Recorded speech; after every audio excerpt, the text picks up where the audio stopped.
আমন্ত্রণ যমুনা স্পোর্টস ওয়ার্ল্ডে। শুরুতেই জানাবো সংবাদ শিরোনাম। বিসিবি প্রেসিডেন্টস কাপে বড় জয়ে ফাইনালের পথে নাজমুল একাদশ। এখনো চূড়ান্ত হয়নি কর্পোরেট লিগের দল গঠন প্রক্রিয়া। কিছু কনফার্ম হয়নি এখনো, এটার কোনো আপডেট এখন পর্যন্ত দিতে পারবো না। দুপুরে শুরু হবে শেখ রাসেল আন্তর্জাতিক অনলাইন শুটিং প্রতিযোগিতা। 6 দেশের 12 শুটারের সঙ্গে থাকছেন বাংলাদেশের বাকি ও দিশা।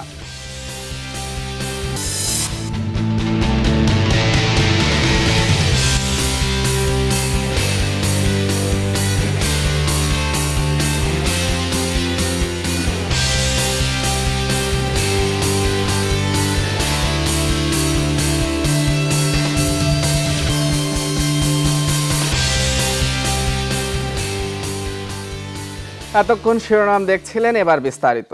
শুরুতেই প্রেসিডেন্টস কাপের খবর জানাবো। আবারও মাহমুদুল্লাহ একাদশকে হারালো নাজমুল একাদশ। জয় 131 রানের বড় ব্যবধানে। 2 জয়ে ফাইনালের পথে অনেকটা এগিয়ে গেল তারা। আফিফ হোসেনের অনবদ্য 98 রানে 8 উইকেটে 264 রান করে নাজমুল একাদশ। জবাবে প্রায় 18 ওভার আগেই 133 রানে গুটিয়ে যায় রিয়াদের দল। নার্ভাস 90-তে আউট হওয়া যে কোনো ব্যাটসম্যানের জন্য হতাশার, সেটা আরও বাড়ে যদি হয় রান আউটে। আর আফিফ তো আউট হয়েছেন অন্যের দোষে। 98 রানে আফিফ হোসেন ধ্রুবর এই আউটে অপরাধী ভাবতেই পারেন মুশফিকুর রহিম। আফিফকে ডেকেও ফেরত পাঠালেন। ততক্ষণে অনেক দেরি। সেঞ্চুরি মিসের আক্ষেপ থাকলেও ধ্রুব দেখিয়েছেন উইকেটে টিকে থাকলে রান আছে।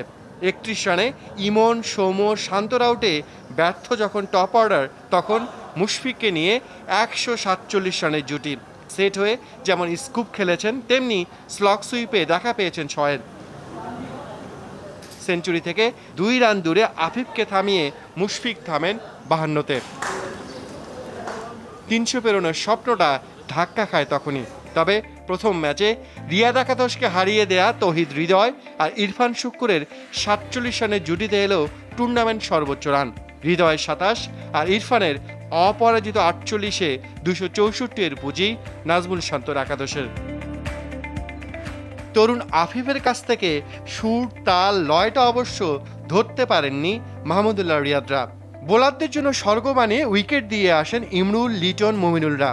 করোনা জয় করে ফেরা আবু জায়েদ রাহি আর নাসুম আহমেদ মেরুদণ্ড ভেঙে দেন তাদের। 100 পেরোনোর আগেই 6 উইকেট হারিয়ে আরও একটি অসহায় আত্মসমর্পণের প্রান্তে চলে যায় রিয়াদের দল।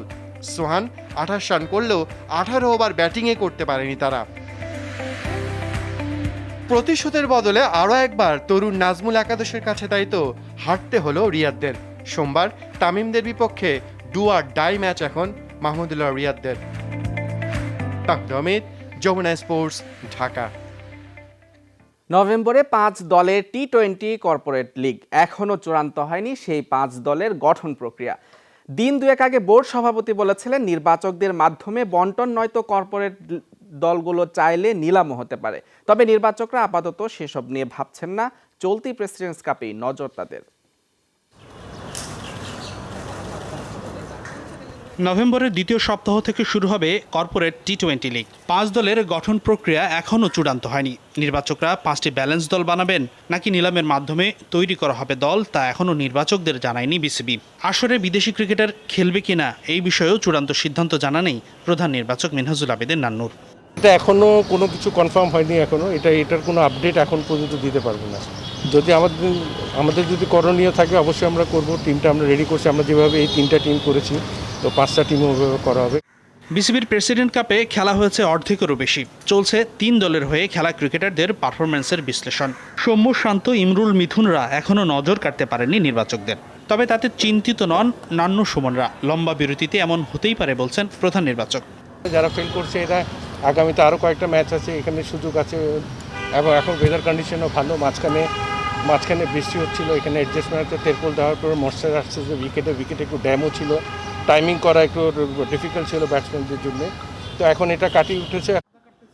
বিপরীতে পেসারদের পারফরম্যান্স মন জয় করেছে নির্বাচক সহ সংশ্লিষ্ট সবার। এই তালিকায় আছেন প্রধান নির্বাচক মিনহাজুল আবিদিনও। বলছেন বোলারদের এই সাফল্যের নেপথ্যে বড় ভূমিকা রেখেছে তাদের ফিটনেস।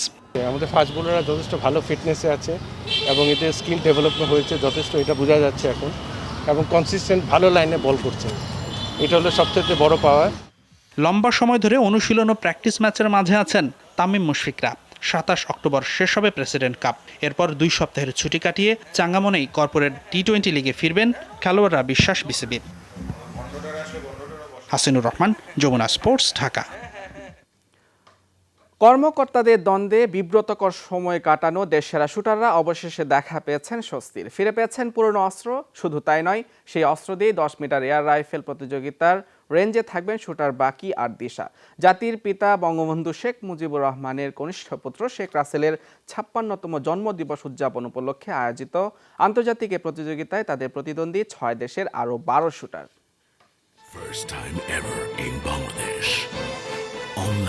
করোনার মাঝে শুটারদের নিয়ে ঘটে যাওয়া নানা আলোচিত ঘটনায় মুখর ছিল ক্রীড়াঙ্গন। কর্তাদের দ্বন্দ্বে তা নিয়ে দেশ সেরা শুটাররাও ছিলেন অস্বস্তিতে। সেসব কাটিয়ে বিশ্বের প্রথম ভার্চুয়াল আন্তর্জাতিক শুটিং প্রতিযোগিতায় রেঞ্জে ফিরছেন বাকি আর দিশা। তবে নতুন অ্যাডহক কমিটি ক্ষমতায় বসেই শুটারদের পুরনো অস্ত্র ফিরিয়ে দেওয়ার পাশাপাশি 7 দেশ নিয়ে ভার্চুয়াল এক টুর্নামেন্ট আয়োজন করে। কর্তাদের এমন সক্রিয়তায় সন্তুষ্টি প্রকাশ পেল যুব ও ক্রীড়া প্রতিমন্ত্রীর কণ্ঠে।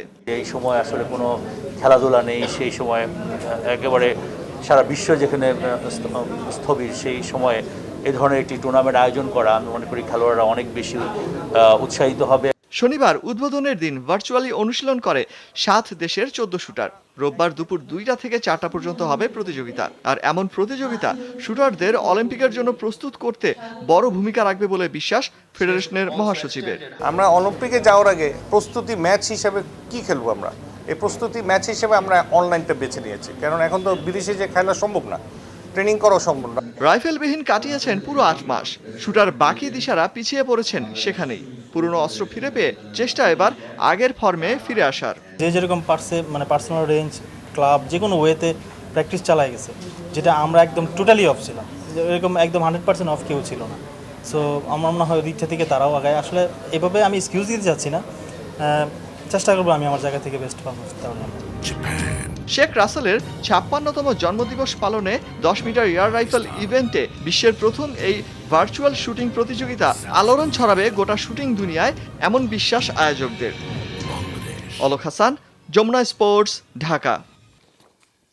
দর্শক, জাতির জনক বঙ্গবন্ধুর কনিষ্ঠ পুত্র শেখ রাসেলের জন্মদিন উপলক্ষে দিনব্যাপী নানা আয়োজন চলছে বাংলাদেশ রোলার স্কেটিং ফেডারেশনে। প্রতিযোগিতার উদ্বোধন করেছেন প্রধানমন্ত্রী শেখ হাসিনা। আমরা সরাসরি চলে যাব সেখানে। আছেন আমাদের সহকর্মী অলক হাসান। অলক, দিনব্যাপী আয়োজন চলছে রোলার স্কেটিংয়ে, কেমন দেখছেন সেই আয়োজন একটু আমাদেরকে জানান।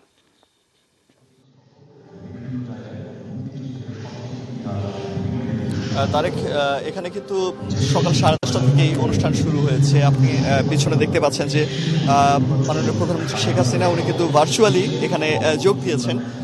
শুধু এখানেই নয়, রোলার স্কেটিং এর পাশাপাশি ইউনিভার্সিটি ল্যাবরেটরি স্কুলেও শেখ রাসেলের উদ্বোধন করা হয়েছে এবং তার পাশাপাশি একটি বুবুর দেশে নামে একটি অ্যানিমেটেড মুভিও উদ্বোধন করা হয়েছে। আমরা এখন বিভিন্ন অনুষ্ঠানের অংশ দেখতে পাচ্ছি, যেখানে মাননীয় প্রধানমন্ত্রী শেখ হাসিনা যোগ দিয়েছেন ভার্চুয়ালি গণভবন থেকে, এবং তার পাশাপাশি বিভিন্ন দেশের বিভিন্ন জায়গা থেকে কিন্তু বেশ কয়েকটি অনুষ্ঠান রাখা হয়েছে।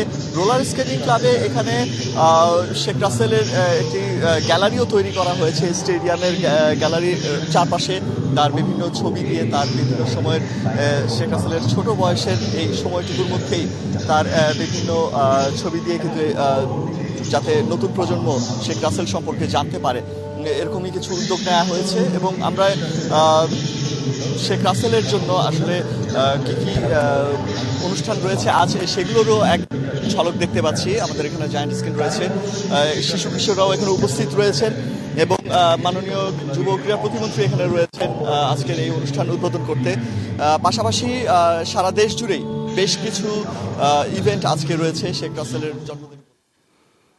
অলক, আপনাকে ধন্যবাদ। দর্শক, এই ছিল স্পোর্টস ওয়ার্ল্ডে আমাদের সাথে থাকার জন্য ধন্যবাদ সবাইকে।